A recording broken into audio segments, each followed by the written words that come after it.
A partir de agora, Aspirinios.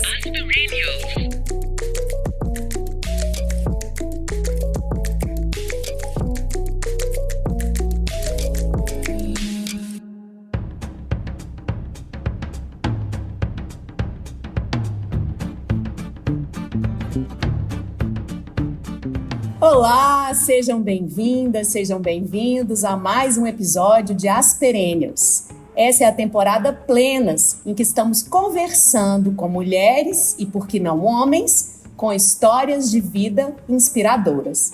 Aqui a ideia é mostrar que a grama da vizinha só é mais verde que a sua por causa do filtro. Mas se a gente juntar os nossos jardins, aí sim a gente vai ter lindas flores. A nossa convidada de hoje é uma flor, é a Laura Martins, autora do perfil do Instagram e do blog Cadeira Voadora.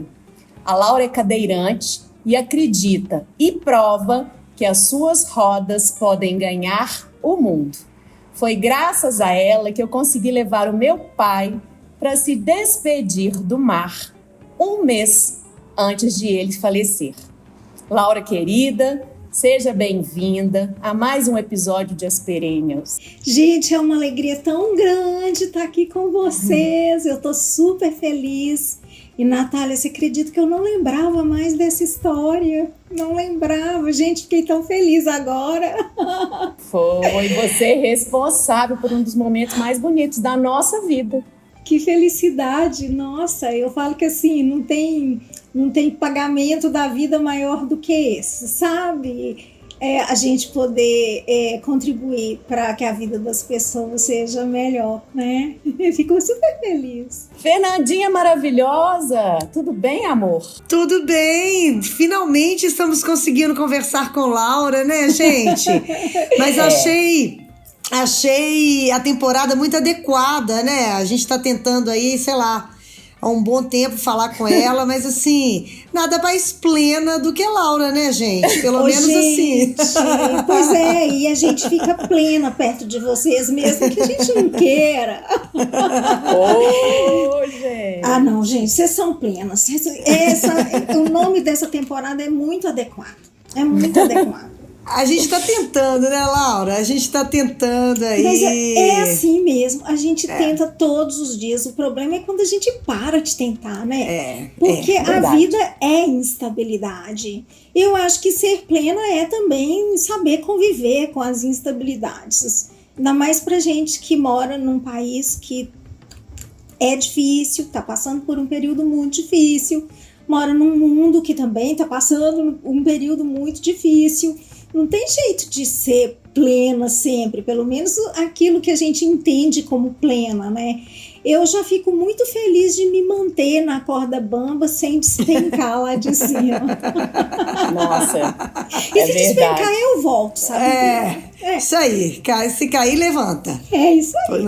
Não tem outro jeito, né, Laura? Não tem outro jeito. Não tem, a gente se apoia, né? É muito bom saber que a gente se apoia. É verdade. É verdade, gente. Eu estava lendo aqui o perfil da Laura, passei uns dias, né? A gente fica estudando por vocês, né, Fernandinha? Fica stalkeando no Instagram, né, para poder... E como a Laura... Gente, quantas horas tem o dia de Laura? Porque Laura... Eu própria me pergunto isso, sabia? Conta pra gente. Não me façam essa pergunta, porque eu não vou saber responder. Quantas horas tem o meu dia e de onde que eu tiro energia para poder fazer a quantidade de coisas que eu faço. Agora, também é verdade que de vez em quando eu adoeço. E aí eu fico uma temporada em off porque gastei todas as minhas energias. Minha mãe conta que eu já nasci sem limite, sabe? Sem nenhum limite. E quando, às vezes, as pessoas, vendo que sou cadeirante, elas já aconteceu comigo várias vezes de as pessoas dizerem assim, o grande aprendizado da sua vida é ultrapassar os limites, né? Eu falei assim, ixi, sabe, de nada inocente. O meu grande aprendizado de vida é respeitar limite. Muito bom, muito eu bom. Eu não tenho limite. Sabe o que é uma pessoa sem limite? E nem, sabe, isso é ruim pra mim, porque muitas vezes a minha saúde não aguenta. Mas eu sou tão entusiasmada e ao mesmo tempo tão obsessiva por aquilo que eu decido fazer, seja lá o que for. Eu falo que assim, demorou para no meu dicionário constar a palavra impossível. Mesmo assim, no meu dicionário ela tem uma conotação de provisório, sabe? O impossível para mim é impossível agora, nesse momento. Mas a gente sofre muito com isso, porque tem coisas que realmente a gente precisa aceitar. No momento não é possível, pelo menos, né? Então eu já consegui resolver isso na minha cabeça, eu acho. Que às vezes as coisas não são possíveis naquele momento, a gente tem que esperar um pouco. Mas esse é o grande aprendizado mesmo, né? Um dos aprendizados da maturidade, né, Laura? Eu acho que eu acho que o problema não é nem a falta de limites, não, porque eu acho que a gente às vezes vive num mundo muito cheio de regras. Uhum. Algumas, de fato, precisam existir para que a nossa convivência em sociedade seja possível. Mas outras também nos limitam em muitas coisas, né? Verdade. Da nossa vida, né?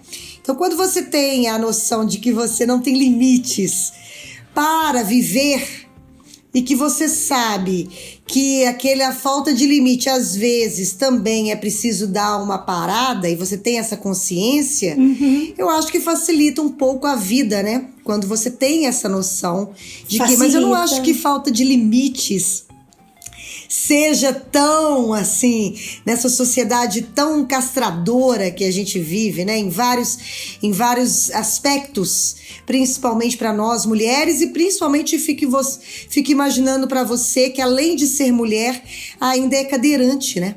Que ainda tem essa limitação tanto física quanto preconceituosa de muitas pessoas. Social, né? Então eu acho que você tá tudo certo, você não tem limite, tá, Laura? Tá bom. Continue assim, Laura Infinity, entendeu? Cadeira desse podcast hoje, já vou falar assim, gente, as meninas me aprovaram, me deram uma mal. Tá todo mundo perdido. Tá, cadeira voadora. Eu acredito realmente que o fato de ter nascido mulher, de ter tido uma deficiência, e mais do que isso, né? Eu sou de uma família que tinha o poder aquisitivo muito baixo quando eu era criança, quando eu era adolescente. Então, se eu ficasse respeitando, obedecendo, não é nem respeitando, né? Obedecendo aos limites, eu estaria lá isolada dentro da minha casa até hoje. Eu falo que o que me possibilitou fazer esses voos foi exatamente essa... Eu sou ariana, viu, gente? Bem ariana mesmo, ariana típica. E para piorar, o meu ascendente para piorar é ótimo. O meu ascendente é touro. Então, quando Áries não consegue, touro há de conseguir. Porque touro é teimoso, né? Então, eu sou do tipo que não desiste. Tá caindo aos pedaços, mas não desiste. O povo fala que não tem jeito e eu não desisto. Assim, é muito isso. Não, e eu estava lendo aqui no seu perfil, né? Assim, você deixa lá muito claro como que se deu o seu problema de saúde quando você tinha 5 aninhos, né? Você era uma criança. E você tem fibromialgia, é isso? Tenho. Que é uma coisa que, num dado momento da minha vida, acharam que eu tinha, porque eu tinha muita dor. Eu fiquei pensando em você. Eu falei, gente, será que a Laura tem essa dor que na época as pessoas pegavam como como sendo o que definia o meu quadro, né? E distúrbio de atenção, que eu acho que te faz ser essa figura brilhante que faz 300 cursos, 300 coisas e vai passando e o passa no TDAH concurso. tem isso, ele limita muito por um lado, mas também a criatividade da gente não tem nenhum limite. Exato. Então, assim, você tem uma conjunção astral de saúde que é muito sua, né? É muito peculiar. Porque, de fato, assim, nas épocas em que a fibromialgia tá mais atacada, porque tem fases, né? Tem fases que eu fico melhor, porque a fibromialgia, porque cada pessoa tem uma causa diferente, né? A fibromialgia é um conjunto de sintomas, de características. No meu caso, é por causa da lesão na medula.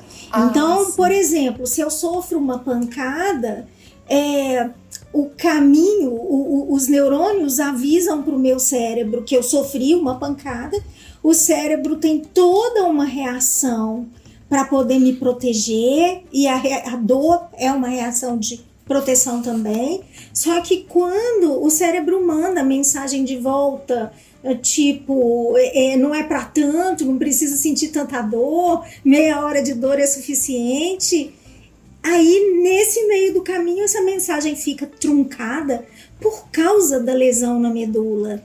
Então, e isso não é algo recuperável. Os neurônios, embora exista a neuroplasticidade, hoje em dia já tem um tanto de pesquisa super interessante, mas existe um limite para isso. Neurônio morreu, pelo menos até agora. Tem outras pesquisas aí acontecendo. No meu caso, que a lesão foi parcial, até hoje, eu tenho 55, vou fazer 56, até hoje eu recupero o movimento. Porque eu não paro de fazer atividade física, né? Então, até hoje eu recupero movimento, recupero sensibilidade. É uma coisa muito bonita o corpo da gente. Exato. Eu sentia dores terríveis e a gente não tinha diagnóstico, porque o diagnóstico da fibromialgia é muito recente. E muita gente tem medo de diagnóstico, né, meninas? E o diagnóstico pode ser uma coisa muito boa. Eu sempre considero uma coisa muito boa, porque depois do diagnóstico você sabe como lidar com as questões. Com certeza. Né? E aí eu fui aprender a lidar com aquela dor. E agora eu sei lidar com ela. Então, agora, 4, 5 anos após o diagnóstico, porque o diagnóstico é muito recente, eu praticamente não sinto dor mais. Porque agora eu já sei, assim, comecei a sentir dor, eu já sei como fazer para aquilo não reverberar, para poder cortar o foco de dor ali no início, para poder não ter outras consequências. Então, só para vocês terem uma ideia, eu tive no ano passado 45 dias de diarreia direto. E aí que eu descobri que eu tinha síndrome do intestino irritável e que a fibromialgia tinha uma grande responsabilidade, porque a fibromialgia permite que as coisas reverberem no seu organismo. Se existe um reflexo ali para expulsar as fezes, então ele não para.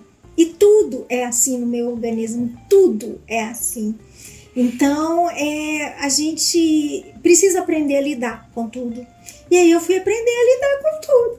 Com a deficiência, com a fibromialgia, com o TDAH, para poder tirar o melhor proveito de tudo, né? E eu acho que tem que ser assim, a vida tem que ser assim, né? Tem, Laura, a vida tem que ser assim, mas é difícil. É difícil a gente falar...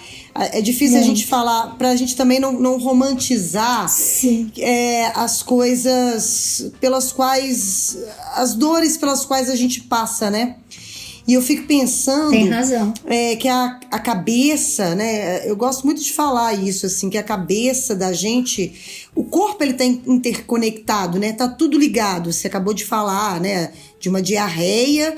por causa de um intestino irritado, por causa de uma fibromialgia, por causa da sua lesão, enfim, tá tudo conectado. Tudo. E a cabeça da gente é o que comanda. Sim. E como é que você cuida da sua cabeça? Porque o corpo, a gente já tem os diagnósticos, Sim. já tem os procedimentos, mas a cabeça da gente é um mundo. É um verdade. mundo. Não dá pra gente ser feliz o tempo inteiro, nem depressivo o tempo inteiro. Como é que você cuida da sua cabeça? Então, antes eu queria abrir um parêntese para poder dizer que tudo também tem a ver, a gente já falou disso, né? Mas com a minha própria personalidade, né? Sim. Porque a minha personalidade, e cada pessoa é uma pessoa, a gente sabe disso. A minha personalidade é muito combativa, eu sou uma pessoa teimosa e eu sou uma pessoa sem limites. Posto isso, eu vou responder a pergunta. Porque, embora eu tenha que buscar o equilíbrio o tempo todo para todas essas questões, porque tudo na vida é meu bem e meu mal, né? Nada é só bem e nada é só mal. Às vezes a gente enxerga tudo assim em termos de ou bem ou mal, mas não funciona desse jeito. Então, mesmo vindo de uma família com poder aquisitivo baixo, onde nunca ninguém tinha feito uma terapia na vida, eu sempre tive muito claro para mim, quando eu ouvi falar que existia uma possibilidade de melhorar qualquer coisa que fosse no meu estado emocional. Bom, eu tive 3 depressões. Pode não parecer, não é? Porque eu tenho esse jeito todo entusiasmado. Mas eu tive quadro de depressão 3 vezes com diagnóstico e com tratamento. Agora a gente está numa fase boa em que as doenças estão sendo mais estudadas, Sim. incluindo aí as doenças das emoções, as doenças psíquicas e psiquiátricas. E isso é muito bom porque a gente aprende a lidar. E eu também aprendi a lidar com esse quadro para fazer o possível para não ter uma nova depressão. Então eu comecei a fazer terapia, eu tinha 17, 18 anos, porque eu fazia fisioterapia no ambulatório da UFMG, que é um serviço pelo qual a gente não paga, é um serviço com estagiários. E lá eu descobri que eu podia fazer terapia também sem pagar nada. E comecei a fazer terapia dessa forma. E depois, assim que eu comecei a trabalhar e comecei a ganhar dinheiro, eu já paguei terapia. Eu lembro que meu dinheiro dava para muito pouca coisa na vida, mas dava para terapia e para tomar um sorvete depois da terapia. Isso era religioso. Maravilha, gente. Podia não dar para mais nada, sabe? Tá ótimo. Não tinha dinheiro para comprar roupa, não tinha dinheiro para sair, mas para terapia desde os 18 anos de idade que eu tenho dinheiro, sabe? E embora eu tivesse dado várias pausas, mas parar mesmo de fazer terapia, eu nunca parei. O dever e o prazer. Porque é muito bom, não é? E não é só a terapia que me ajuda, terapia com psicólogo, né? Quando eu falo de terapia, estou falando de psicoterapia e já mudei de tipo de terapia várias vezes, mas existem outras coisas, porque eu também faço acupuntura. A acupuntura ajuda muito, não só nas questões físicas, mas no emocional também. Tem espiritualidade que eu cuido muito, faço meditação todos os dias, sem falta. Faço yoga, faço dança, isso tudo ajuda. Isso que você começou a contar, eu vi que você também é quase uma terapeuta, né? Se a gente for aí, você faz um reiki, por exemplo, você é uma terapeuta holística. Faço. Já tive consultório de terapias holísticas. É mesmo, Laura? Porque isso é muito bom, isso ajuda muito, né? Ajuda, porque o meu interesse provavelmente é tudo interligado, né? Você sabe que pessoa que tem TDAH também tem essa coisa de fazer 1000 coisas ao mesmo tempo. A gente é multitalento e a gente fica pulando de galho em galho. Muito legal isso, mas muito terrível também. Então eu tenho formação em terapia floral, vários tipos de terapia floral. Tipo, fui para Itaúna fazer o curso de terapia floral de Minas lá com os criadores. Tenho formação em terapia floral de Bach, em reiki, várias coisas. Eu nem sei mais no que eu tenho formação, para ser honesta com vocês. Maravilhosa, não gente. sei, porque é tanto curso. Aí fiz curso de psicologia positiva. E vou fazendo quando eu sinto que eu posso crescer com aquilo. E é muito legal, porque hoje no blog eu uso tudo isso, sabe? Porque eu tenho formação de educadora, né? Eu sou formada em letras, fiz toda a formação para poder dar aula, sabendo que eu não ia dar aula, porque na época letras na UFMG era para dar aula, não tinha outro tipo de formação. Sim. Agora já tem. Mas a vida toda eu trabalhei escrevendo, com revisão de texto ou com literatura, que são umas coisas que eu amo até hoje. E se for pensar bem, tá tudo ligado, porque a psicologia tá ligada, a literatura, quando a gente gosta de literatura, a gente entende muito mais do ser humano, né? Muito. A literatura é um campo vastíssimo pra gente compreender o ser humano. Viagem também, né, Laura? Viagem também. A história, eu queria que você contasse um pouquinho da história do seu blog. Como é que surgiu essa ideia? E eu sei que você, né, a gente sabe que você gosta imenso de viajar. E que você dá dicas muito especiais, inclusive, né, no seu blog. Conta um pouquinho pra gente. Talvez viajar seja a coisa que eu mais gosto de fazer no mundo. E esse foi o meu grande sofrimento durante a pandemia. Não poder viajar, porque mesmo, né, que tem tanta gente que insistiu e viajou, mesmo correndo risco, eu não faria isso, mas ainda que eu fizesse, não seria a mesma coisa, porque viajar para mim não é conhecer aquela árvore ou aquele banco da praça. Viajar para mim é interagir com as pessoas, e aí você interagir com as pessoas numa circunstância de restrição, né? De tanta restrição, não dava. E aí, eu sempre gostei de viajar, viajava raramente, tanto porque a acessibilidade era zerada. Costumo dizer que a palavra acessibilidade não existia, porque as palavras, eu como pessoa formada em letras, né, sei disso muito bem, as palavras passam a existir quando a realidade passa a existir. Nenhuma palavra existe se a realidade não existe, né? Nossa, é verdade. É como a longevidade mesmo, que a gente fala hoje, como se fosse né, uma vírgula, e que é tão nova pra gente, porque passou-se a viver mais agora, né? Exatamente, é isso mesmo. Então, não existia a palavra acessibilidade, as pessoas com deficiência ficavam isoladas.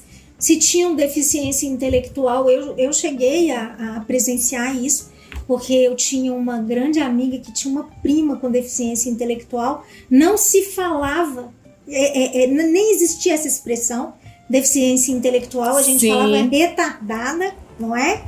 É verdade. E elas, as pessoas com deficiência intelectual, a maior parte ficava presa dentro do quarto, trancada. Gente, que coisa horrível de pensar. Nossa, triste. É verdade. Era muito raro. Eu tive um tio com deficiência intelectual que era uma exceção, porque meus avós moravam no interior. Meus avós deixavam ele fazer o que ele quisesse, os vizinhos adoravam ele, mas ele era uma exceção. Quando eu era criança, ele já tinha seus 30 anos, por aí, porque as outras pessoas que eu conheço ficavam isoladas. Então, eu não tinha como viajar, porque eu não tinha dinheiro e não tinha acessibilidade. As primeiras viagens que eu fiz, eu ganhei. Um tio me deu uma viagem de ônibus que eu tive que viajar a noite inteira, imagina a dificuldade, mas eu fui. Um colega meu de serviço, que era psiquiatra, me deu um Lexotan na época para eu dormir durante a viagem, porque eu não estava acostumada a viajar e eu fiquei com medo de não dormir. Laura, você já tomou isso alguma vez na sua vida? Não, nunca tomei. Então toma só meio. Eu só vou te dar 2 porque vai que cai no chão e tudo. Aí eu tomei um inteiro, fiquei 48 horas sem dormir. Ai, fez o efeito inverso. Laura! A minha ansiedade era tão grande porque era a primeira viagem longa que eu fazia. Tadinho. E, sabe, assim, eu já tava o quê? Com 21, 22, não sei exatamente quantos anos que eu tinha. Acho que até mais do que isso. E eu ia conhecer o mar, era a primeira viagem longa que eu fazia. Eu acho que isso tudo ajudou para o negócio fazer efeito contrário. Durante 48 horas eu fiquei com aquele olho vidrado, sabe? Arregalado. Gente, tadinha. Gente, que horrível isso. Assim que eu pude começar a viajar, mas assim, naquela época que a gente ainda fazia pacote de viagem, não tinha internet. Então, na minha primeira viagem internacional, gente, que drama! Não conseguia informação. E agora, como eu vou fazer xixi durante uma viagem aérea? Eu não tinha informação. Isso quando, Laura? Só pra gente ter uma noção de quando as coisas começaram a mudar. As coisas começaram a mudar com a Constituição de 88. Que a Constituição de 88 já trouxe bastante coisa relacionada à equidade, à inclusão de todos os públicos, né? Então a coisa começou a ter uma melhora com a Constituição de 88. E a primeira viagem que eu fiz, eu esqueci a data. Não precisa ser precisa, só se você lembrar mesmo de curiosidade. Eu acho que foi 2006, mas eu não juro não, viu? Tá. 2006, 2008, porque o meu blog é de 2011. Tá, Então, tá bem recente mesmo, né? Bem recente. Eu acho que a minha primeira viagem internacional foi em 2008, que eu consegui, e eu fui para visitar um amigo em Genebra. E aí ele falou assim, não, vem me visitar, a gente vai passear muito, a gente faz os passeios que você sempre foi louca para poder fazer. E aí eu tinha muita... Eu era formada em francês, porque na faculdade eu fiz português em francês, era obrigatório fazer uma outra língua, né? Então eu comecei a fazer a formação em inglês, passei para francês e fiz a formação em francês. Eu era louca para conhecer uma cidadezinha que se chama Annecy. Então, você imagina como que ia ter obstáculo para uma pessoa com a minha personalidade que queria conhecer... Pro Mariana, né? Pro Mariana que queria conhecer a Annecy. Não ia ter. Botou na cabeça, virou obsessão, acabou, minha filha. E aí, quando eu vi que Genebra era pertinho de Annecy, eu falei assim, pronto. Se não tiver jeito de fazer xixi, a gente leva uma latinha, sei lá, mas um jeito vai aparecer. E eu tive que fazer investigação quase como Sherlock para poder descobrir como é que eu ia fazer para me virar numa viagem internacional. Quando eu voltei, e foi até num bate-papo, nunca contei isso para ninguém, num bate-papo com uma amiga, e ela é médica e ela me ajudava muito com as viagens e tudo. Com o medicamento que eu tinha que levar. Os meus amigos médicos sempre me ajudaram. Tem vários amigos médicos. Ai, meu Deus, que bom que é ter amigo médico. Nossa, porque eu já saía daqui com uma farmacinha, sabe? Eu tinha muito medo. E se eu passar mal com isso? E se eu passar mal com aquilo? E tudo mais. E aí ela falou assim, Laura... E o meu amigo era filho dela. Conta essa viagem no seu blog. Eu já tinha um blog. Que era um blog de reflexões e tudo. Chamava Acordo de Paz, que é o primeiro e-mail que eu tive, Acordo de Paz. E aí eu peguei, pensei naquilo, falei assim, gente, eu vivo assim, aborrecida com a história de que os cadeirantes não têm informação para poder viajar. Olha a dificuldade que eu tive para reunir informação quando eu quis fazer uma viagem internacional, mesmo para as viagens nacionais. Mesmo para a gente fazer um curso, a gente às vezes tem que ficar dias e dias e dias investigando onde é que a gente vai fazer o curso, se a gente consegue chegar, se a gente consegue ir ao banheiro, tipo essas coisas. E aí que veio a ideia de criar o blog, E a ideia é, eu não sei de onde que veio isso, agora eu não vou ter desculpa nenhuma para dar para vocês, de qual ciclo ascendente, não sei, mas eu não sei fazer nada se eu, em termos de adquirir conhecimento, se não for para compartilhar isso depois. Eu não sei, é meu isso, sabe? Que bom, né, Fernanda? Que bom. Mas isso é muito ariano também, viu, Laura? Porque Áries, ele é o que abre a história. É o que rompe Ele é pioneiro, né? Ele é pioneiro, ele é o primeiro ali. As ele tá entradas ali e bandeiras, né? Eu costumo lembrar das entradas e bandeiras. Mas eu sou, sabe, a reencarnação desse povo que fez as entradas e bandeiras. Porque é fazer picada. Muitas vezes é como se fosse isso mesmo. Não tem nada e a gente tem que desbravar, sabe? É assim que as leis surgem, é assim que a inclusão surge. É assim que a cidadania surge, né, gente? Exatamente. Não adianta. Aqui no Brasil a gente pensa muito que é de cima para baixo, que tem que cair na minha cabeça. Não vai cair, e é bom que não caia, porque a gente não tem mesmo que ficar devendo favor para político nenhum.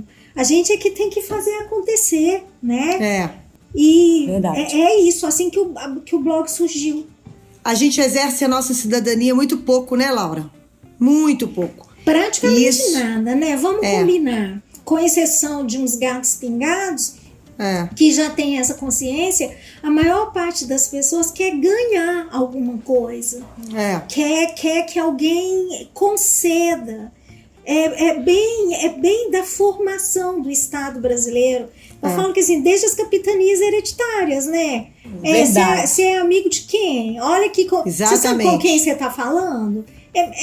Lamentavelmente, é muito nosso isso, né? É muito nosso. Sim. E vocês estão falando disso, eu lembrei de uma coisa que sempre me incomodou na época que meu pai, né, era vivo, que era a ocupação das vagas de cadeirantes e de idosos por pessoas saudáveis e jovens. Você acha que isso já melhorou um pouco?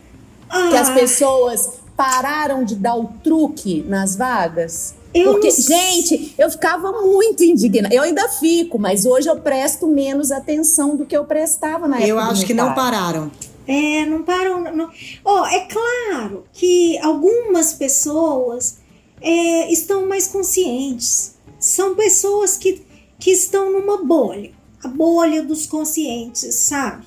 Eu acho que, lamentavelmente, é uma bolha. É um grupo de pessoas mais conscientes.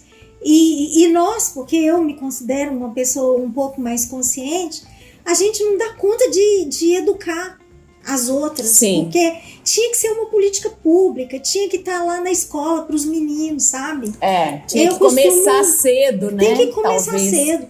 Enquanto não tiver inclusão na escola fundamental e as pessoas conviverem com todo tipo de criança, não é só inclusão de pessoa com deficiência, é inclusão de todo mundo, né? Enquanto isso não acontecer, as pessoas vão continuar estacionando em vaga reservada. E ainda vão dizer que é só um minutinho, espera aí, você é muito chato. Por que você tem que fazer um escândalo desse só porque eu tô estacionado aqui? Vocês são uns privilegiados. Eu falei, somos uns privilegiados. Mentira. É assim que falam Já com a aconteceu gente. Isso? Já aconteceu essa situação com você?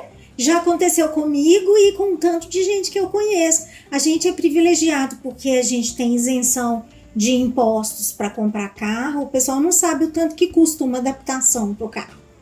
Deixou de saber, né? E que a gente tem uma isenção de impostos para poder comprar um automóvel porque é uma política afirmativa, já que o Estado não oferece para nós um transporte público decente. Não é de qualidade, é decente.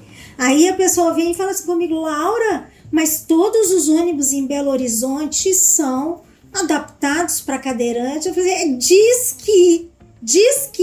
Porque na prática, o que é acessibilidade? Pela lei, para a gente considerar algo acessível, isso tem que oferecer segurança e condições de autonomia, ou seja, tanto quanto possível eu tenho que pegar o ônibus sozinha. Eu não tenho babá Aham. E nem quero ter, nenhum de nós quer ter babá. A gente quer ter autonomia para fazer as coisas que a gente precisa fazer. E aí eu vou esperar o ônibus, o elevador nunca tá funcionando. Quando tá funcionando, nem o trocador, nem o motorista sabem operar o equipamento, ou então dizem que não sabem.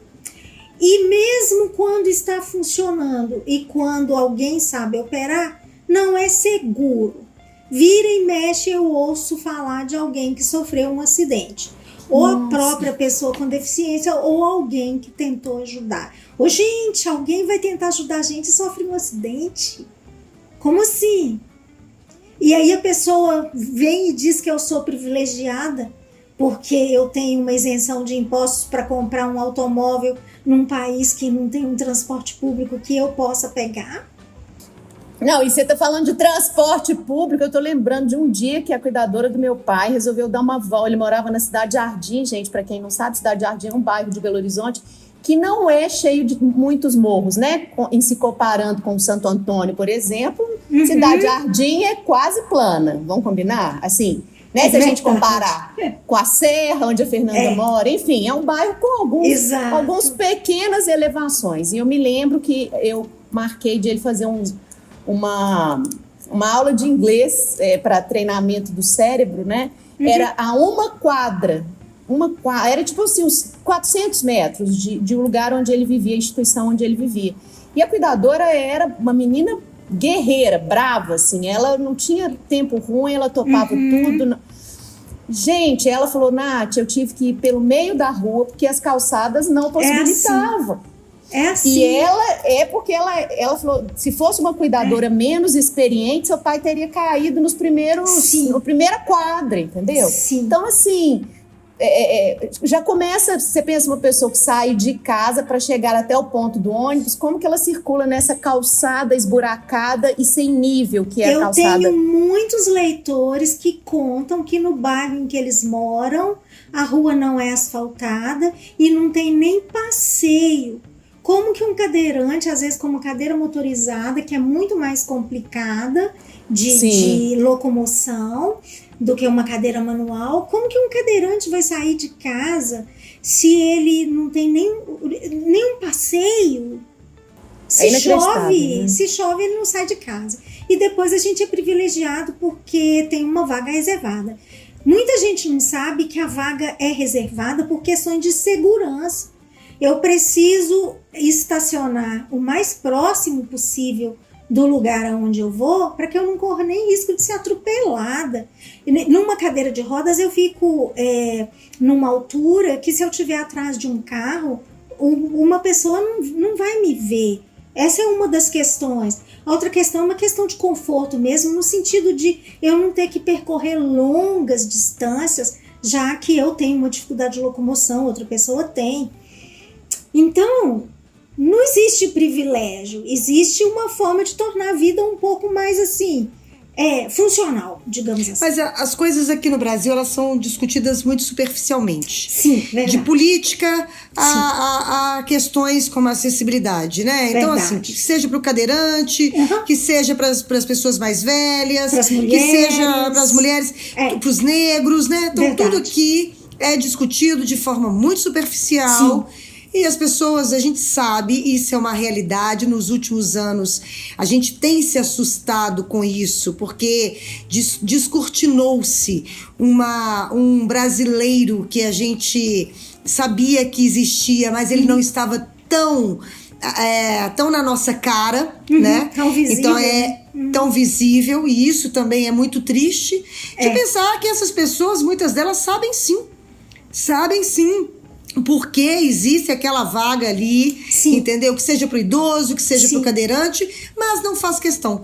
Não faz questão porque não tem empatia com nada. A tal da empatia, né? Somos uma sociedade que, mais uma vez eu falo, nos últimos anos, que se descortinou-se para mostrar o egoísmo de muitas pessoas, travestido de opinião, travestido de direito à liberdade, travestido de uma série de coisas que tá ali com um preconceito que vem arraigado aí desde a nossa descoberta. Vem uma maquiagenzinha, né? Mas uma maquiagem, debaixo daquela maquiagem leve. Uma sociedade preconceituosa, uma sociedade machista, uma sociedade... Mas temos aí perennials para derrubar isso, cadeira voadora para derrubar isso. Sabe? Estamos aí. Estamos fazendo a nossa parte enquanto cidadãos, né? Exato. E a gente vai tocando o barco. A gente vai tocando esse barquinho aí. Quando a gente passa dos limites, a gente descansa. A gente descansa, depois a gente volta para romper com esses limites. E tá tudo certo. Vamos para as dicas, então? Vamos. Peraí, gente. Mas aqui, eu acho que antes da gente chegar nas dicas, a gente podia contar, assim, qual a próxima viagem que cada uma queria fazer, né? Já que Laura é uma viajante profissional. Adorei. Fernanda viaja, no momento que ela acorda, ela já começa a viajar, porque pisciana, né? Viaja. Pois é. Qual a próxima viagem? Pode ser para dentro também, enfim. Qual que é a sua próxima viagem, Fernandinha? Cara, minha próxima viagem, ela é uma viagem afetiva. É uma viagem que eu combinei com a minha mãe. A minha mãe é uma figura divertidíssima para viajar. Divertidíssima. E a minha mãe, quando eu estava passando por uma dificuldade muito grande na vida, há uns anos atrás, a minha mãe me chamou para viajar com ela para Caldas Novas, que é um lugar que ela ama. É um lugar que ela ama. Amo. E foi uma viagem muito afetiva, porque fomos nós duas. E foi lindo. E eu fiquei com aquilo na cabeça e eu me diverti horrores com ela. Essa viagem me fez um bem pro coração, pra alma, muito grande.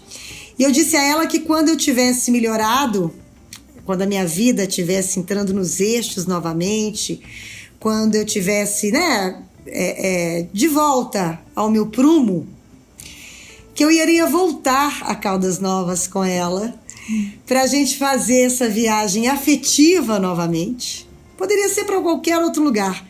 Casou de ser Caldas Novas, tá, gente? Poderia ser.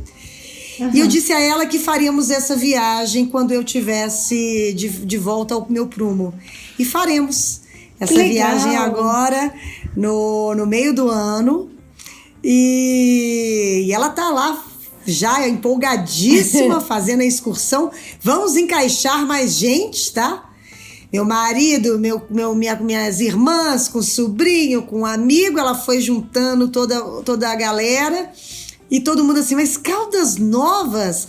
A gente, só nós duas entendemos por quê de Caldas Novas. Poderia ser qualquer lugar do mundo, mas casou de ser Caldas Novas, então vai ser Caldas Novas. Mas a minha viagem que eu quero ter, assim, quando eu puder, de fato, viajar, como você mesmo disse, Laura, que é um país que eu amo mesmo. Tenho uma prima lá, tenho uma grande amiga lá, que é a Duda, que é Portugal. E eu quero voltar para Portugal assim que as coisas estiverem mais tranquilas. E você, Lauretes, como é que vai ser sua viagem? Então... Fernandinha, você vai achar várias velhinhas em Caldas Novas pra mim. Depois a gente vai combinar, tá? Em Portugal também ela vai achar um tanto de velhinha. Porque, gente, cada velhinha interessante que a gente acha em Portugal, né? Verdade. Puxa vida. São maravilhosas Que mesmo. sabem fazer tantas coisas interessantes. Bom, eu também tenho 2 viagens. Uma para já e outra para daqui a pouco, quando for bem seguro viajar e que a gente não ficar 5 horas nas filas de aeroporto, 2 horas e meia para bomba e 2 horas e meia para Covid, que é outra bomba, né? 2 bombas. Ai, pois é. Porque atualmente a coisa tá pegando, né? Tá bem assim. Verdade. Então, eu agora vou para São Paulo, que é uma cidade que eu amo. Também. Fazer turismo em São Paulo, amo. Tenho muitos amigos em São Paulo. Já tive namorado em São Paulo. Amo São Paulo. Já passei aniversário em São Paulo 2 vezes e tô achando que esse ano vou passar aniversário em São Paulo de novo, porque o meu coração tá pedindo. Então, estou indo para São Paulo daqui a pouco. E assim que for seguro, vamos ver quando é que vai ser, mas eu já estou começando a organizar, porque viagem de cadeirante internacional, o ideal é que a gente comece a planejar com 1 ano de antecedência, porque é muita coisa que tem para olhar. As pessoas mandam as informações incorretas, mesmo você pedindo para mandar fotografia de hotel, depois você descobre uma coisa, tem que ter até tempo, lapso de tempo para você descobrir as informações erradas, sabe? Até isso tem que estar previsto.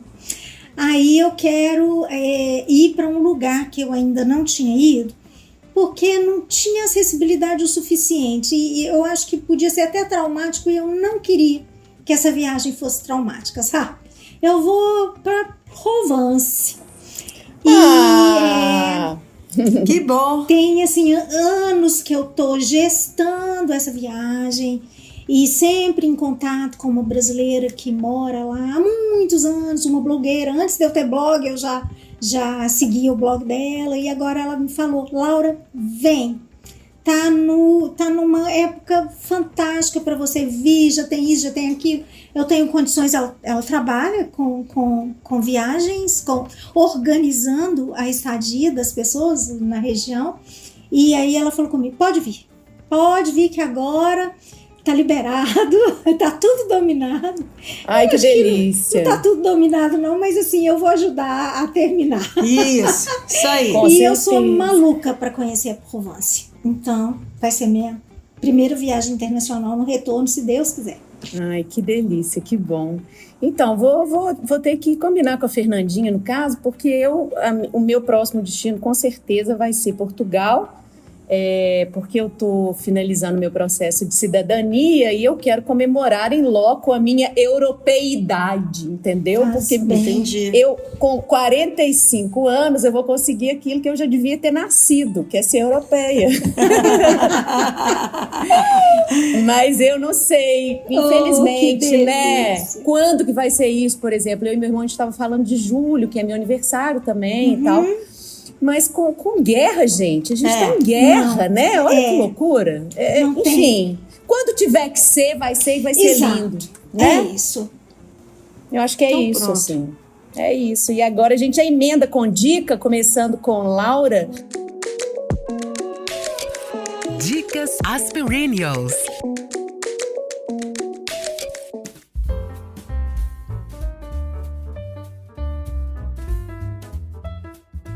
Ô, gente, você sabe que nos últimos tempos eu tenho assistido muito filmes que tratam de questões relacionadas a trauma. Porque a vida toda eu fiz terapia para trauma. E o trauma, só mais recentemente, é que eu acho que está tendo uma abordagem mais interessante por causa do desenvolvimento da neurociência. Então, eu tenho assistido um filme atrás do outro, com alguma abordagem sobre trauma.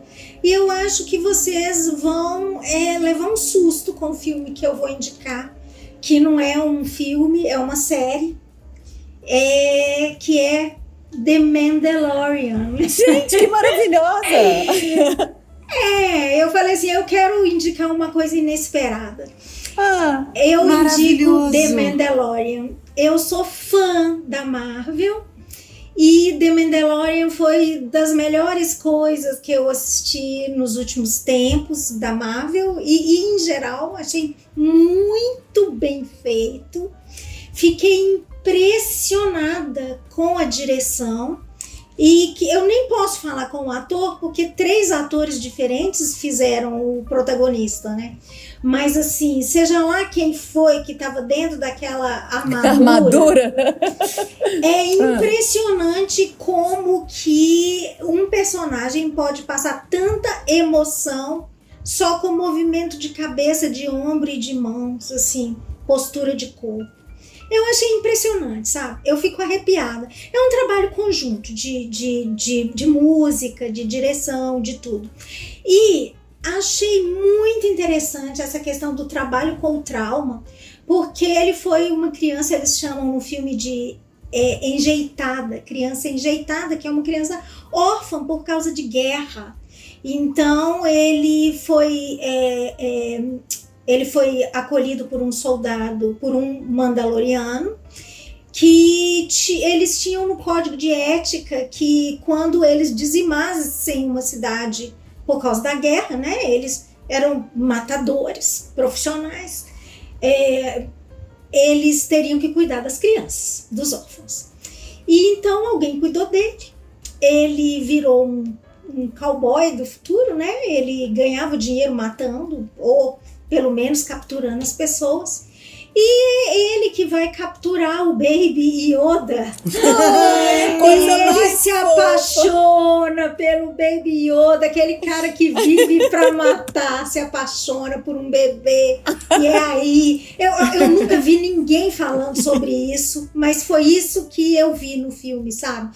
Vi um homem que matava, vendo o seu trauma sendo curado progressivamente no contato com aquela criança. Maravilhoso. Quem não se apaixonou por Baby Yoda, gente? Quem? A gente perdoa o coisa mais Mandaloriano. amadinha, gente, Baby Yoda. Nossa Senhora. Uai, muito bom por essa perspectiva também, né? Eu nunca tinha pensado no filme. É maravilhoso. Eu Legal. adoro luta, adoro essas coreografias de luta, mas é tão lindo você ver episódio por episódio aquele homem, sabe? Virando Enjeitado, assim. né? Um enjeitado, né? Que louco. Muito bom, muito obrigada, querida. E a dona Fernandinha? Devoradora de séries e livros. Gente, na verdade, eu vou dar esse... Não era esse filme que eu ia dar, mas conversando agora com Laura, eu me lembrei. Ela estava falando sobre deficiências, né? Como é que as pessoas tratam as coisas. Recentemente eu fiz uma entrevista lá na rádio, que eu trabalho, sobre a Nise da Silveira. Tá tendo uma exposição, tava tendo, acabou agora, né? Acabou. Uma exposição no Centro Cultural Banco do Brasil, aqui em Belo Horizonte. Fantástico. Sobre a vida dela, na verdade, muitas obras de pacientes dela, ou de pessoas que eram pacientes do método dela, né? E eu entrevistei o curador, que também é um psiquiatra, que foi de fato contar a história dessa mulher. E eu fiquei tão impressionada, porque a gente não sabe muita coisa sobre ela, né? Ela é uma mulher que nasceu no começo do século XX, e em 1933 ela se formou, foi a única mulher, uma turma de 157 homens em medicina. Ela já é precursora, isso, né, em 1930, né, década de 30. Além dela ter se formado, né, ela passou por muitos perrengues além dela ser a única mulher, ela passou por muitos perrengues porque ela tinha uma inclinação comunista, né, na época, e o governo Getúlio Vargas a perseguiu. Ela foi presa. E quando ela saiu, ela foi pro ser psiquiatra num hospital, e lá ela, com as suas ideias muito progressistas, que os colegas, ela foi denunciada, né? Os colegas não concordavam com as ideias dela e colocaram ela para uma ala de terapia ocupacional no hospital onde ela trabalhava, que era uma ala completamente abandonada, né? Que ninguém... E essa mulher deu outra dimensão. Era lá que ela tinha que estar mesmo. Era lá que ela tinha que estar. Eu até arrepio porque ele falava que a importância dela para a psiquiatria não é para o Brasil, é para o mundo. O que aquela mulher fez é para o mundo, a importância dela. Que ela resolveu que... A gente tem que pensar que nessa época, né, gente, eu só lembro de Bicho de Sete Cabeças, o filme, as pessoas eram tratadas com choque, eram tratadas como se fossem bichos, né, como se fossem nada. E essa mulher deu humanidade no tratamento com arte. Ela desenvolveu todo esse potencial dessas pessoas imenso com arte, e ela deu outra cara no tratamento da psiquiatria. vários, inclusive esse psiquiatra, que é o curador da exposição, segue os ensinamentos da doutora Nise, que, segundo ele, ainda não é um ensinamento totalmente aceitável por várias alas de psiquiatria no Brasil. Ainda é questionado. Jung não entrou na faculdade, sabe? Até hoje, os psicólogos não estudam Jung, os psiquiatras não estudam Jung. Exatamente. E aí, é a luta dele. É a luta desse psiquiatra também, que é o curador da exposição, que ele fala. É uma luta que eu tenho para levar e espalhar o ensinamento, a filosofia da doutora Nise da Silveira. Então fica a dica aí do filme, que tá na Netflix, porque é uma história de fato, assim, interessantíssima, importantíssima. E eu tava lendo recentemente, logo depois, de um cara escrevendo num blog, que é um blog sobre saúde mental, e ele dizendo que ele ficou sabendo sobre a existência da doutora Nise há muito pouco tempo. Olha que loucura, coisa, gente. Olha que país, né? Que país é esse nosso, sabe? Memória curta, né? Memória curta, com essa importância no mundo e que ela tem. Então fica a dica aí para vocês, Nise da Silveira, vivida magistralmente pela Glória Pires. Maravilhosa. Na Netflix. Muito bom, muito bom. Então, tô assistindo 1000 coisas ao mesmo tempo. Tô na era dourada, ou era do ouro, sei lá, né? Que tá na HBO, que é do Julian Fellows, que é o showrunner do Downton Abbey, né? Então, para quem gosta de filmes de época, séries de época, é um prato cheio, tem todos os componentes de uma série de época de qualidade, cenários suntuosos, maldade, né? Pessoas maldosas, antipáticas, snobs. Aí, claro que para você continuar assistindo, porque, de fato, no primeiro episódio eu fiquei assim, gente, mas que pessoas babacas, não quero ver a vida dessas pessoas, é igual o Big Brother, que eu fico assim, que gente desinteressante, não quero ver a vida desse povo. E a série eu falava, gente, mas só tem gente ruim, só gente que olha para os outros do pé à cabeça, né? Aquela coisa, gente snob e tal.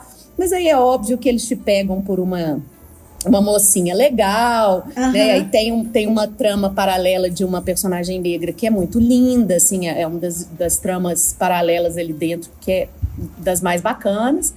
Então tá na HBO, né?